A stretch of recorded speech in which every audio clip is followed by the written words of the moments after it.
Hola, buenas tardes. Quería agradecerte por la entrevista y la invitación a tu programa de Aprendiendo sobre la Enseñanza. Y también muchas gracias por permitir que sea vía Skype. En cuanto a tu pregunta de hacia dónde va la enseñanza, te quiero comentar que como todos vemos que el mundo va cambiando día a día, se percibe la necesidad de una nueva visión y un nuevo modelo de enseñanza, que debería estar centrado en el estudiante, en lo cual exigen la mayor parte de los países reformas en profundidad y una política de ampliación del acceso, para acoger a estas categorías de personas cada vez más diversas, así como la renovación de los contenidos, métodos, prácticas y medios de transmisión del saber.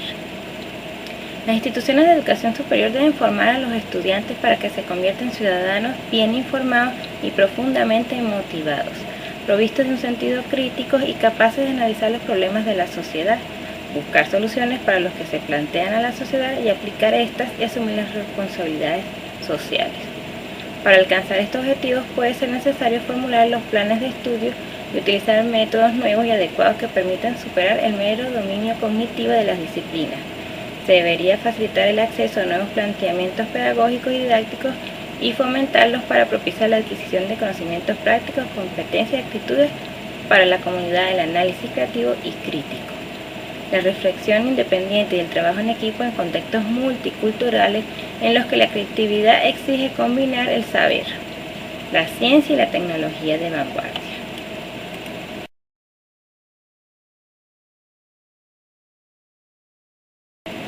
Ok, en cuanto a esa pregunta, podemos decir que ahí está el dilema. En la escuela tradicional, que se consideraba un buen profesor el que se preocupaba por cómo dar la clase, cómo hacer los ejercicios, cómo preparar la práctica, etcétera, pero no se preocupaba en qué se le transmitía al estudiante o qué el estudiante percibía. Por eso se puede decir que en esa enseñanza se plantea un intercambio mercantil. Es decir, el profesor es el que decide qué le da y qué no le da y cómo se lo va a dar al estudiante, y le pide en pago, digámoslo así, por esa información un examen. El estudiante le paga con una nota, con una respuesta al profesor, y el profesor le paga a su vez con una nota. Pero dejamos lo más importante afuera, qué era lo que realmente el estudiante adquiría o percibía de lo que le transmitía el profesor. Esta enseñanza está plagada de problemas que todos conocemos y los quejamos. Muchos estudiantes motivados en las clases no asimilan bien, no cumplen con ciertas exigencias, no realizan las tareas, no asisten, etc. ¿Qué sucedía? Y se le echaba la culpa al estudiante. El estudiante es flojo, no quiere asistir, no está preocupado, etc. Salían a flote uno que otro que pasaba, pero el profesor no se preocupaba por mejorar su método de enseñanza. Entonces, a este punto parece que la pregunta que hay que hacerse es: ¿qué están aprendiendo los estudiantes? ¿Les sirve para algo lo que aprenden en clase?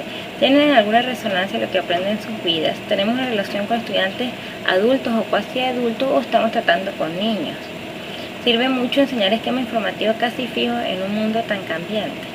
Nos movemos en la formación del estudiante de la dependencia de la autodirección. Entonces, a este punto se puede decir que un buen profesor es innovador en la enseñanza, debe ir más allá, adentrándose en un proceso que ocurre casi fuera de su control, es decir, el proceso de aprendizaje.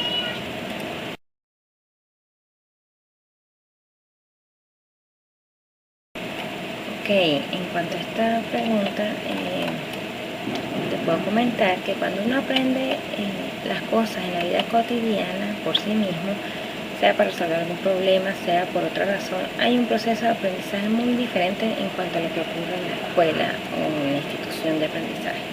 Ese aprendizaje cotidiano lo hacemos porque nos interesa, porque desde nuestro interior estamos anhelando información. Por ejemplo, si queremos leer un libro para superar una etapa de estrés personal, o queremos aprender a hacer un plato delicioso, o queremos aprender cómo se utiliza un control de un televisor complicado, etc., lo hacemos y aprendemos fácilmente, muchas veces sin darnos cuenta, ya que estamos automotivados.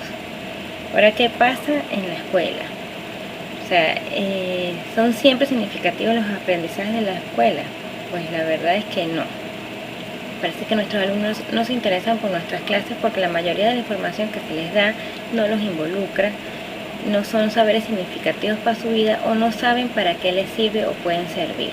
Gran parte de los conceptos e ideas que transmite el profesor se quedan en el terreno de las abstracciones, es decir, abstraídas de la vida real de los estudiantes. A este punto quisiera comentarte o comentarles una situación personal que me pasó cuando estaba realizando una maestría de ingeniería. Estaba viendo una materia que involucra la matemática tridimensional y para mi punto de vista no tenía nada que ver con la carrera o con la maestría en sí.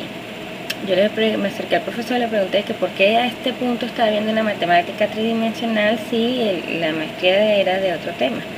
Entonces él me explicó que está demostrado que la matemática desarrollaba una parte del cerebro que permitía que el individuo pudiera atacar cualquier problema imprevisto, o sea, de su vida personal, laboral, etc.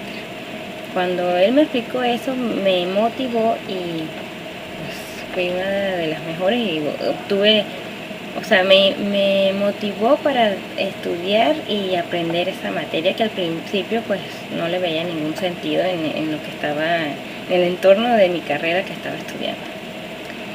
Entonces, ese es un punto que quería comentarles, que muchas veces nos falta explicarle a los alumnos para qué estamos enseñando algo, para que ellos sientan que es algo personal, que está ocurriendo dentro de su individuo y que es el único capaz de activarlo.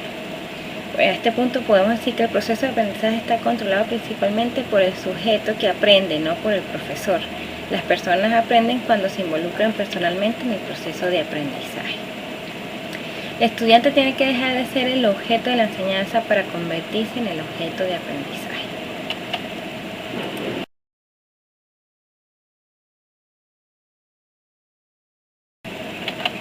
Pues las ideas de enseñanza activa se han ido construyendo desde la psicología y la educación no formal, en particular de la psicología genética de Jean Piaget, y de pensadores de la corriente de pensamiento humanista que parten de la idea que el ser humano tiene un potencial positivo y que su desarrollo depende mucho de encontrar condiciones adecuadas que emerjan ciertas cualidades que lo potencial se convierta en real. Es decir, facilitar es hacer posible o hacer más fácil determinado proceso, tarea, acción, etc. En un punto de vista que tiene el claro planteamiento de que la persona aprende fundamentalmente actuando, haciendo y mucho menos oyendo o simplemente viendo. Esto parece indicar que diversos estudios muestran que para optimizar el aprendizaje el estudiante debe estar dispuesto a estar, participar, atender, comprender, enseñar y evaluar. Para mí, claro que vale la pena arriesgarse a tener una educación más activa en donde el estudiante tiene libertad de pensamiento, tiene una vida social basada en la responsabilidad libre y aceptación de las reglas sociales, es el centro de la enseñanza, tiene una participación dinámica, entre muchas cualidades más.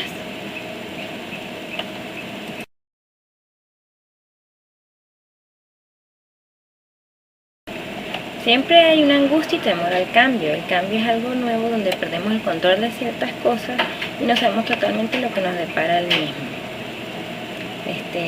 No quiere decir que no se sigan haciendo clases expositivas. El problema es que no se niegue la participación del estudiante y que cada vez estas clases sean menos y que se permite que el estudiante por sí mismo construya su aprendizaje. También se recomienda que los cambios se hagan paulatinamente.